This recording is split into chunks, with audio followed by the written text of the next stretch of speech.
तो जैसा दोस्तों आपने वीडियो के टाइटल और थंबनेल में देख ही लिया है, आज के इस वीडियो में हम जानने वाले हैं कि किस तरह से आप घर बैठे बजाज का ईएमआई कार्ड बना सकते हो। मैंने अपना बजाज का ईएमआई कार्ड घर बैठे ही बनाया है, जो कि मैं आपको स्क्रीन पर दिखा देता हूँ। मुझे इतने अमाउंट की लिमिट ऑफर की गई है, यानी कि इतने पैसों से मैं कहाँ पर भी शॉपिंग कर सकता हूँ। इन पैसों से मैं मोबाइल खरीद सकता हूँ, टीवी खरीद सकता हूँ और भी कई सारी चीजें खरीद सकता हूँ। मेरी तरह दोस्तों आप भी कैसे घर बैठे बजाज का ईएमआई कार्ड बना सकते हो, वो भी बस 5 मिनट के अंदर, उसके बारे में मैं आज की इस वीडियो में आपको फुल जानकारी देने वाला हूँ। दोस्तों इस वेबसाइट की लिंक मैं आपको डिस्क्रिप्शन बॉक्स में दे दूंगा, जहाँ पर आप क्लिक करोगे तो सीधा इस पेज पर रिडायरेक्ट हो जाओगे। जैसे ही आप इस पेज पर रिडायरेक्ट हो जाओगे, यहाँ पर आपको कितने अमाउंट का क्रेडिट कार्ड दिया जा सकता है ये आपको दिखाया जाएगा। यानी कि आपको यहाँ पर 3 लाख तक की भी लिमिट बजाज के ईएमआई कार्ड पर मिल सकती है, ऐसा बताया गया है। मुझे तो शुरुआत में 50,000 की लिमिट मिली थी, तो ये भी काफी अच्छी बात है यार, हमें इतने बड़े अमाउंट की लिमिट ऑफर की जा रही है। जैसे आप थोड़ा ऊपर स्क्रॉल करोगे तो आपको इस बजाज के ईएमआई कार्ड को अप्लाई करने के कुछ फीचर्स बताए जाएंगे। जैसे कि यह बजाज ईएमआई कार्ड बनाने की प्रोसेस कम्प्लीटली डिजिटल रहेगी।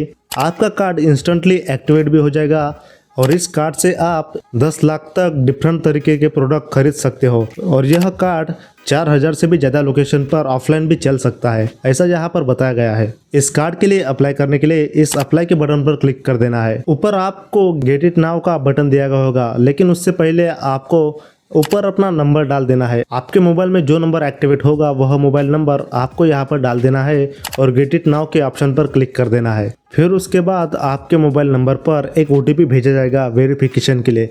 वह ओटीपी आपको यहाँ पर डाल देना है और इस सबमिट के बटन पर क्लिक कर देना है। जैसे ही आप सबमिट के बटन पर क्लिक करोगे तो आप इनकी वेबसाइट पर सक्सेसफुली लॉगिन हो जाओगे। तो दोस्तों आपको यहाँ पर इस अप्लाई के बटन पर क्लिक करना है। फिर उसके बाद अगला पेज आपके सामने कुछ इस तरह का आ जाएगा। काफी सारे लोग यहाँ पर अपना नाम डाल देते हैं और गलती कर बैठते हैं, जिसकी वजह से उनका ईएमआई कार्ड बन नहीं पाता। तो आपको ऐसी गलती बिल्कुल भी नहीं करनी है। आपको ये जो दूसरा वाला ऑप्शन दिया गया है यहाँ पर क्लिक कर देना है। जिसके बाद अगला जो पेज खुल जाएगा वह आपकी पर्सनल डिटेल का खुल जाएगा। तो यहाँ पर आपको कुछ अपनी पर्सनल डिटेल डाल देनी है। जैसे कि पहले वाले डब्बे में आपको अपना पूरा नाम डाल देना है। जैसा नाम आपके पैन कार्ड पर दिया गया है वैसा ही नाम आपको यहाँ पर डाल देना है। फिर इसके बाद आपको आपके पैन कार्ड का नंबर डाल देना है और पैन कार्ड का नंबर आपको बिल्कुल सही से डालना है। फिर आपको यहाँ पर अपनी डेट ऑफ बर्थ डाल देनी है और आप जिस भी शहर में रहते हो उस शहर का पिन कोड आपको यहाँ पर डाल देना है। जैसे ही आप पिन कोड डालोगे तो सिटी ऑटोमेटिकली जनरेट होके आ जाएगी और यहाँ पर अपना जेंडर सिलेक्ट कर देना है। यहाँ पर मैं मेल सिलेक्ट कर देता हूँ और नीचे एम्प्लॉयमेंट टाइप पूछी गई है, आप सैलरीड हो या फिर सेल्फ एम्प्लॉयड हो। दोस्तों आप सेल्फ एम्प्लॉयड होंगे तो आपको जीएसटी का ऑप्शन देखने को मिलेगा। मेरे केस में सैलरीड है तो मैं सैलरीड के ऑप्शन पर क्लिक कर देता हूँ और इस प्रोसीड के बटन पर दबा देता हूँ। ये देखिए दोस्तों यहाँ पर मुझे 1,35,000 रुपीज़ की लिमिट अप्रूव की गई है, क्योंकि मेरे केस में जो एम्प्लॉय है वह अच्छा खासा सैलरीड है और उसे हर महीने अच्छी खासी इनकम भी आती है, जिसकी वजह से उन्हें यह इतने अमाउंट का लिमिट ऑफर हुई है। तो दोस्तों आपको भी कुछ लिमिट ऑफर हुई होगी। अगर आपको कोई लिमिट ऑफर नहीं होती या फिर आपको कुछ इस तरह का पेज का सेटअप नहीं देखने को मिलता तो आप वीडियो को एंड तक जरूर देखिए। मैं आपको दूसरा तरीका बताने वाला हूँ कि किस तरह से आप बजाज ईएमआई कार्ड ले सकते हो। तो दोस्तों आपको यहाँ पर इस प्रोसीड फॉर पेमेंट के ऑप्शन पर क्लिक कर देना है। फिर अगले ही पेज पर आपको केवाईसी कर देनी है और केवाईसी करने के लिए यहाँ पर डिजी लॉकर का ऑप्शन दिया गया है। तो सिंपल से आपको इस प्रोसीड के बटन पर क्लिक कर देना है। जैसे ही आप प्रोसीड के बटन पर क्लिक करोगे यहाँ पर आपको अपना मोबाइल नंबर डालने को बोलेगा। तो जैसे ही आप अपना मोबाइल नंबर डालोगे तो आपको इस नेक्स्ट के बटन पर क्लिक कर देना है। अगर आपका डिजी लॉकर में अकाउंट ऑलरेडी होगा तो आपको इस साइन अप के बटन पर क्लिक करना है। चलो तो मैं इस नेक्स्ट के बटन पर क्लिक कर देता हूँ। अब यहाँ पर मुझे अपना आधार कार्ड नंबर डालने को बोला गया है, क्योंकि आधार नंबर से मेरी ऑथेंटिकेशन होने वाली है, इसलिए मुझे यहाँ पर अपना आधार नंबर डाल देना है। तो चलिए मैं यहाँ पर अपना आधार कार्ड नंबर डाल देता हूँ और इस नेक्स्ट के बटन पर क्लिक कर देता हूँ। अगले ही पेज पर मुझे कुछ अपनी पर्सनल इन्फॉर्मेशन डाल देनी है।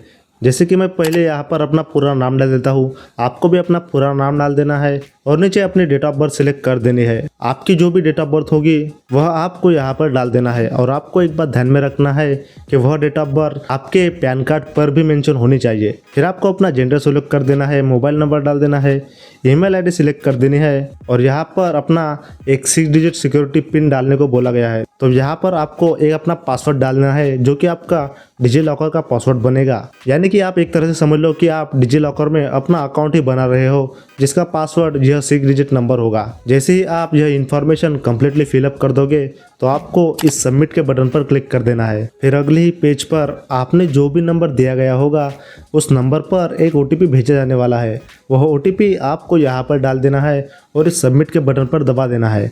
फिर जो अगला पेज आपके सामने आ जाएगा, यहाँ पर हमें बताया गया है कि बजाज कंपनी अपने डिजी लॉकर अकाउंट से हमारे वेरिफिकेशन करने वाली है। यानी कि यह बजाज कंपनी हमारे डिजी लॉकर में जो डॉक्यूमेंट्स है वहाँ से हमारी वेरिफिकेशन करने वाली है।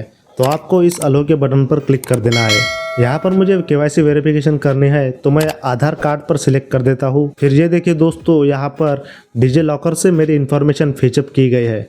यहाँ पर मेरी फ़ोटो दिखाई गई है और कुछ मेरी पर्सनल इन्फॉर्मेशन दिखाई गई है जो कि मैंने हाइड कर दी है अपनी सिक्योरिटी पर्पस के लिए। आप समझ सकते हो। तो आपको भी अपनी इन्फॉर्मेशन यहाँ से कंफर्म कर देना है, यानी कि देख लेना है बराबर है क्या नहीं।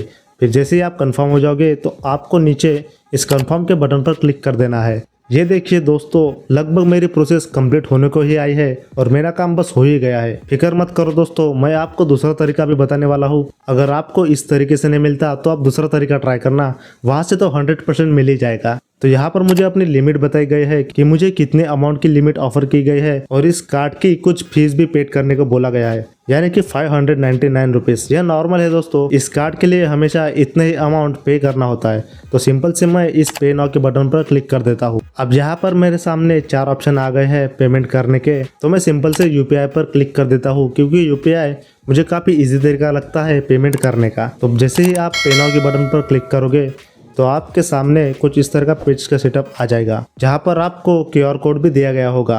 तो सिंपल से दोस्तों, आपको यह QR कोड स्कैन कर लेना है और आपका पेमेंट सक्सेसफुल हो जाएगा। जैसे ही आप पेमेंट करोगे तो आपका बजाज का EMI कार्ड बन जाएगा, लेकिन यह कार्ड एक्टिव नहीं होगा। इस कार्ड को एक्टिव करने के लिए आपको एक इमेंडेट करना पड़ेगा। आपको आगे चलकर वह ऑप्शन देखी जाएगा। इमेंडेट यानी यह ऑप्शन दोस्तों कि जब भी आप इस बजाज के EMI कार्ड से शॉपिंग करोगे फिर जो आपकी मंथली EMI जो कटेगी वह EMI किस बैंक अकाउंट से कटने वाली है उस बैंक को आपको यहाँ पर लिंक कर देना है। और एक बात ध्यान में रखना है कि जो इन्फॉर्मेशन आपने यह बजाज कार्ड बनाते समय दी है उसी पर्सन का बैंक अकाउंट आपको लिंक करना है, तभी आपका कार्ड सक्सेसफुली एक्टिव हो जाएगा और आपको आपका कार्ड नंबर भी देखने को मिल जाएगा। और रही बात दूसरे तरीके से, तो दोस्तों अगर आपका EMI कार्ड यहाँ से नहीं बनता तो आप ऑफलाइन भी जाकर बना सकते हो। बस आपको किसी भी बजाज के ऑफलाइन स्टोर पर जाना है और वहाँ से 5-6 हज़ार की शॉपिंग कर लेनी है। अगर आप शॉपिंग करोगे तो ही आपको उस शॉप का एजेंट आपको EMI कार्ड बना के देगा। अगर आप शॉपिंग नहीं करोगे और ऐसे ही जाकर बोलोगे कि मुझे EMI कार्ड बनाकर चाहिए तो वह नहीं बना कर देगा। आपको कुछ ना कुछ तो शॉपिंग करनी ही पड़ेगी। तो देख लिया दोस्तों, कुछ इस तरीके से आप घर बैठे बजाज का EMI कार्ड बना सकते हो। मैंने आपको 2 तरीके बताए। अगर आपका एक तरीका सक्सेस नहीं होता तो आप दूसरे तरीके से ट्राई करना, उस तरीके से तो 100% सक्सेस हो जाएगा। काफ़ी लोगों के बैंक अकाउंट में ज़्यादा पैसे नहीं होते इसलिए उनका बजाज कार्ड नहीं बनता। अगर आपका भी कार्ड नहीं बना है तो आपको टेंशन नहीं लेनी, आपको ऑफलाइन स्टोर में जाकर बजाज के EMI कार्ड को बना लेना है।